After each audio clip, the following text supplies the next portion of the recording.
Are you ready for deep dive into Ontario's housing market? What I'm about to reveal might shock homeowners, potential buyers, and investors across the province. While everyone's been talking about recovery, the data tells a completely different story about what's coming in 2026. Let's talk about the elephant in the room that nobody wants to address. We're standing at the edge of what could be the most significant housing correction Ontario has seen in decades. While real estate agents are whispering about recovery, economists are sounding alarms about oversupply, weakening fundamentals, and a perfect storm brewing for 2026. Today, we're counting down the top 10 cities where home prices are most vulnerable to crash, starting from number 10. Number 10. Sudbury. Here's something that might surprise you about Sudbury. This mining town has become dangerously dependent on resource prices that are more volatile than a cryptocurrency market. The city's housing market has been artificially propped up by mining boom cycles, but here's the kicker. Global commodity demand is softening, and new mining projects are being delayed indefinitely. Sudbury's average home price jumped 35% during the pandemic, far outpacing local income growth. The problem? Most buyers stretched themselves thin with cheap money that's no longer available. With mortgage rates still elevated and mining employment showing signs of weakness, many homeowners are discovering they're trapped in properties they can't afford. The city's population has been slowly declining for years, yet housing prices kept climbing, a classic recipe for correction. What makes this particularly concerning is Sudbury's lack of economic diversification. When mining slows, everything slows. Local businesses struggle, unemployment rises, and suddenly those inflated home prices start looking unsustainable. The city is already seeing increased listings with longer days on market, a clear signal that seller desperation is beginning to set in. But Sudbury's challenges pale in comparison to what's happening in our next city. Number 9. Thunder Bay. Thunder Bay represents everything wrong with Ontario's smaller market dynamics rolled into one devastating package. This northwestern Ontario city has been hemorrhaging young talent for decades, leaving behind an aging population trying to maintain property values in a shrinking market. The numbers are absolutely brutal. Thunder Bay's population has declined by over 8% since 2000, while housing prices somehow managed to increase by 40% during the pandemic. It's like watching a car crash in slow motion, fewer buyers, more sellers, and prices that make no economic sense. The city's major employers, including the paper mills and grain terminals, have been cutting jobs consistently. Here's what really keeps local real estate agents up at night. Thunder Bay has one of the highest inventory-to-sales ratios in Ontario. Translation? Way too many homes for sale and not enough buyers. When you combine this with limited employment opportunities and harsh winters that make the city less attractive to newcomers, you've got a recipe for significant price drops. The city's remote location means it can't benefit from spillover demand from Toronto like southern Ontario markets. It's essentially an island, economically speaking, and islands tend to experience more dramatic price swings when market conditions change. This geographic isolation becomes even more problematic for our number 8 city. Number 8. Sault Ste. Marie. Sault Ste. Marie is facing what economists call a demographic cliff, and it's happening right now. The city's population has been in steady decline, dropping by nearly 15% over the past 2 decades. Yet somehow, housing prices increased by 45% during the pandemic, creating a massive disconnect between local economic reality and property values. The steel industry, which has been the backbone of this community for generations, is struggling with global competition and changing energy policies. Algoma Steel, the city's largest employer, has faced multiple restructuring efforts, creating job uncertainty that ripples through the entire housing market. When people aren't sure about their paychecks, they don't buy houses. It's that simple. But here's the most alarming part. Sault Ste. Marie has one of the oldest median populations in Ontario. As baby boomers look to downsize or move to warmer climates, who's going to buy their properties? The younger generation has largely moved to larger centers for better opportunities, leaving a shrinking pool of local buyers. The city's housing inventory has been climbing steadily, with some properties sitting on the market for 6 months or more. Local realtors are quietly advising sellers to reduce expectations, but many homeowners are still in denial about the new reality. When that denial breaks, price corrections tend to happen fast and dramatically.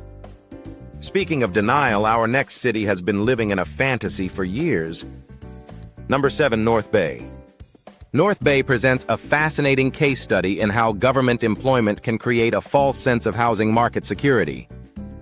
The city has long relied on its status as a regional government center, but recent provincial budget constraints and digitization efforts are threatening this stability. The city's housing market exploded during the pandemic as people sought affordable alternatives to southern Ontario. Average home prices jumped by 38%, driven largely by external buyers who thought they were getting a bargain. The problem? Most of these buyers didn't understand the local economic fundamentals, or lack thereof. North Bay's private sector employment base is surprisingly thin. Remove government jobs, healthcare, and education, and there's not much left.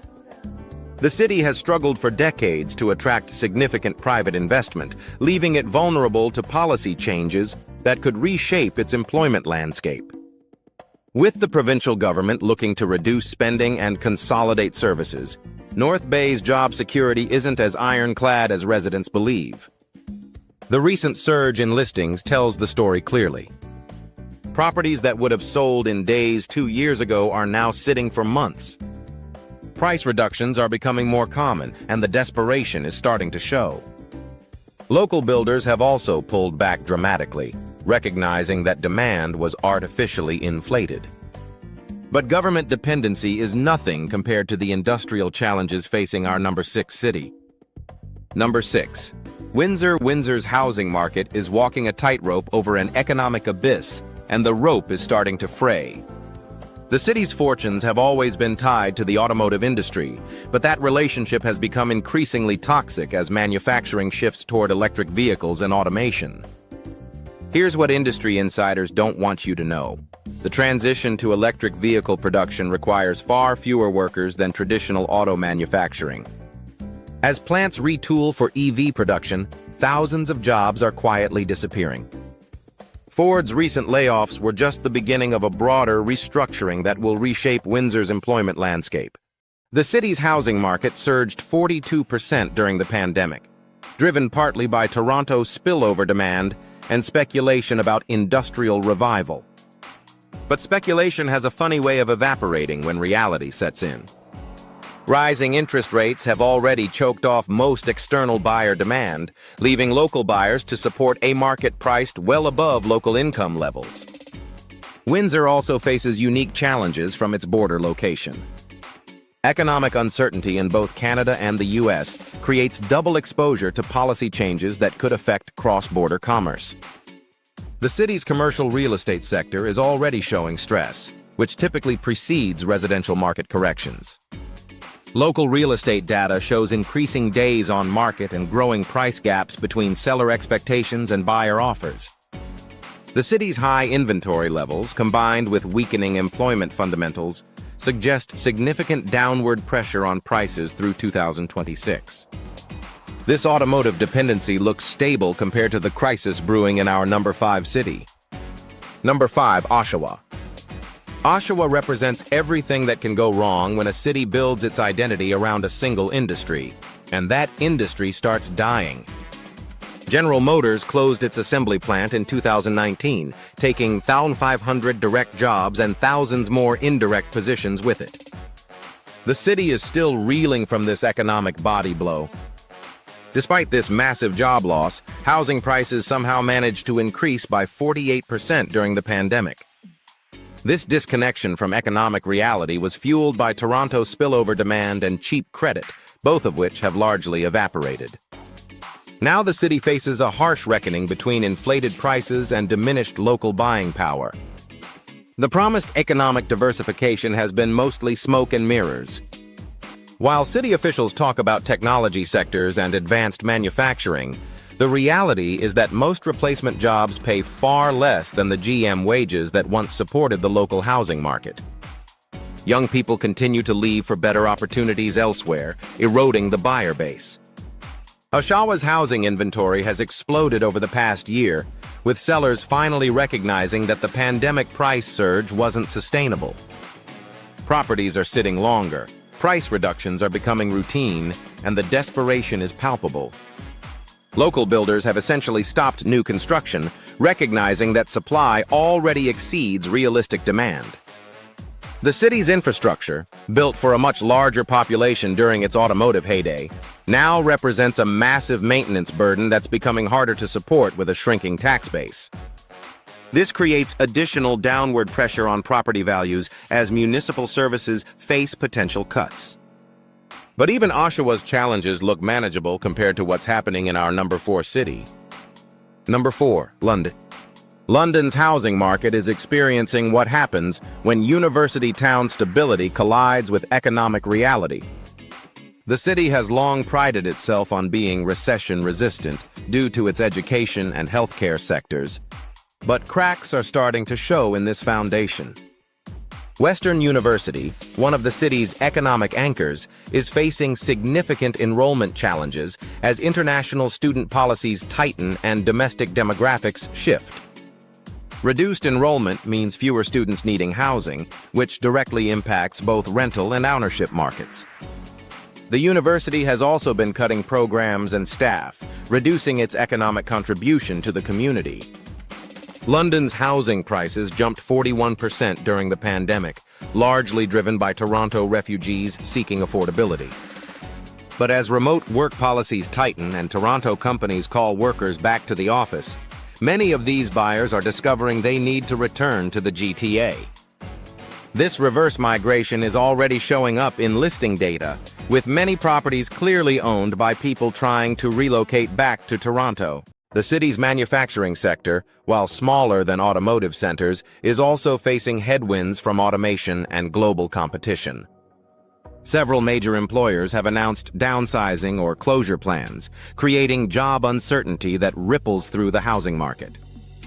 Perhaps most concerning is London's massive condo development pipeline. Thousands of units are scheduled for completion through 2026, creating potential oversupply in a market that's already showing stress. Student housing demand, a key component of the rental market, is softening as enrollment declines and students face affordability pressures. This oversupply issue becomes even more dramatic in our number 3 city. Number 3, Hamilton. Hamilton's transformation from Steel City to Toronto bedroom community is unraveling before our eyes, and the housing market carnage could be spectacular. The city's recent price explosion was built on the premise that it could absorb Toronto's overflow demand indefinitely, a premise that's proving dangerously false. Housing prices in Hamilton increased by a staggering 52% during the pandemic, turning former industrial neighborhoods into million-dollar real estate markets overnight. This transformation was driven by Toronto buyers seeking affordability and the promise of GO-train connectivity. But rising interest rates have choked off much of this external demand, leaving local buyers to support prices that are completely disconnected from local incomes. The steel industry, still a major employer, faces existential challenges from environmental regulations and global competition. Stelco and ArcelorMittal have both announced significant restructuring plans that will eliminate hundreds of jobs. These are high-paying positions that directly supported the local housing market's recent boom. Hamilton's condo market is showing particularly troubling signs. Thousands of units are scheduled for completion through 2026, many purchased by investors during the pandemic frenzy. As these units come online, rental rates are already declining, making many investments unprofitable. Investor panic selling could accelerate price declines significantly. The city's infrastructure is also straining under rapid growth. Transit improvements have been slower than promised, making commutes to Toronto increasingly difficult as traffic congestion worsens. This reduces Hamilton's attractiveness to GTA workers, further eroding the buyer base that drove recent price increases. But Hamilton's industrial base still provides some stability compared to the service sector vulnerability of our number 2 city. Number 2, Kitchener-Waterloo. The Kitchener-Waterloo region represents the biggest housing bubble outside the GTA, and it's showing all the classic signs of an impending spectacular crash. The area's tech sector boom created a false sense of economic invincibility that drove housing prices to absolutely insane levels. Home prices in the region increased by 46% during the pandemic, reaching levels that made Silicon Valley engineers do double takes. This was supposed to be justified by the area's thriving tech ecosystem, centered around companies like BlackBerry, Google, and numerous startups. But the tech winter has arrived with a vengeance, and the region's startup ecosystem is withering. Venture capital funding has dried up, forcing dozens of local startups to close or dramatically downsize. BlackBerry continues to shed employees, and even major tech companies are implementing hiring freezes and layoffs. The University of Waterloo, long a source of talent and economic stability, is facing budget pressures that could reduce its regional economic contribution. Here's the really scary part. Much of the region's recent housing demand came from highly leveraged tech workers who assumed their stock options and bonuses would continue growing indefinitely. As these compensation packages evaporate, many recent buyers are discovering they can't actually afford their mortgages without the extra income they'd counted on. The region's rental market is also showing stress as tech companies reduce office space and implement permanent remote work policies. Many condo investors who banked on steady rental income from tech workers are finding themselves with vacant units and mortgage payments they can't cover. Construction activity has plummeted as builders recognize that demand was artificially inflated. The region faces potential oversupply as projects started during the boom come online into a much weaker market. All of these challenges pale in comparison to the catastrophe brewing in our number 1 city. Number 1, Toronto. Toronto's housing market isn't just facing a correction. It's staring down the barrel of a complete systemic collapse that could redefine Canadian real estate for decades. The city represents the epicenter of every dangerous trend we've discussed, magnified by scale and complexity that makes a soft landing virtually impossible. Let's start with the numbers that should terrify everyone. Toronto's condo market, which drove much of the city's recent growth, has already crashed harder than most people realize. Sales are down 64% from 2021 levels, inventory has exploded to 25-year highs, and prices are falling at rates not seen since the 1990s recession.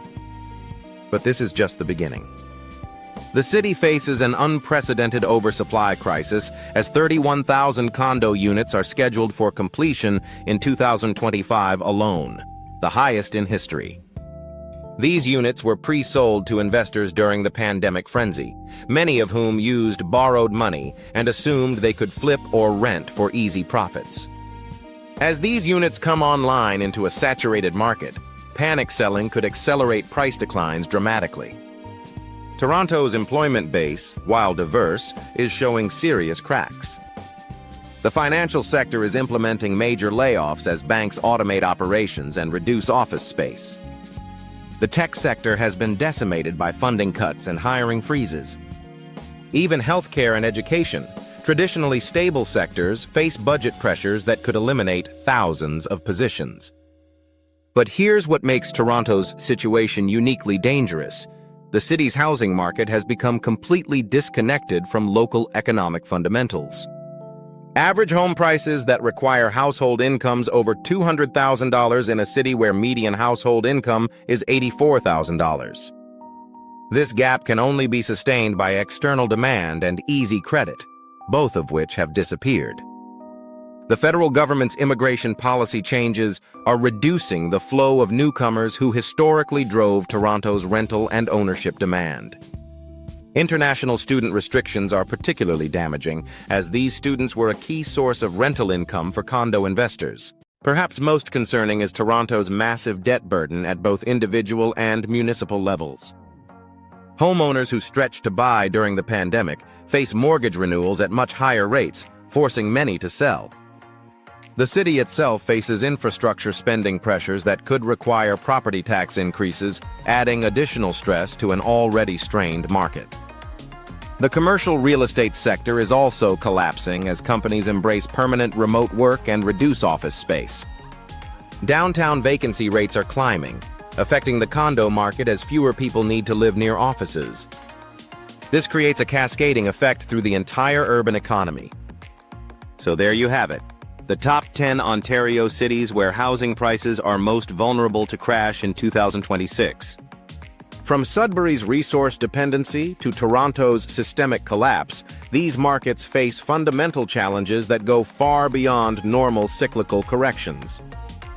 The combination of oversupply, weakening employment, demographic shifts, and stretched affordability creates perfect storm conditions for significant price declines. What do you think about these predictions? Are you seeing similar warning signs in your local market? Drop your thoughts in the comments below and let us know which city surprises you most on this list. If you found this analysis helpful and want to stay ahead of Ontario's changing real estate landscape, make sure to hit that like button, share this video with anyone who needs to see it, and subscribe for more deep dives into Canada's housing market. Don't forget to click the bell icon so you never miss our latest market insights.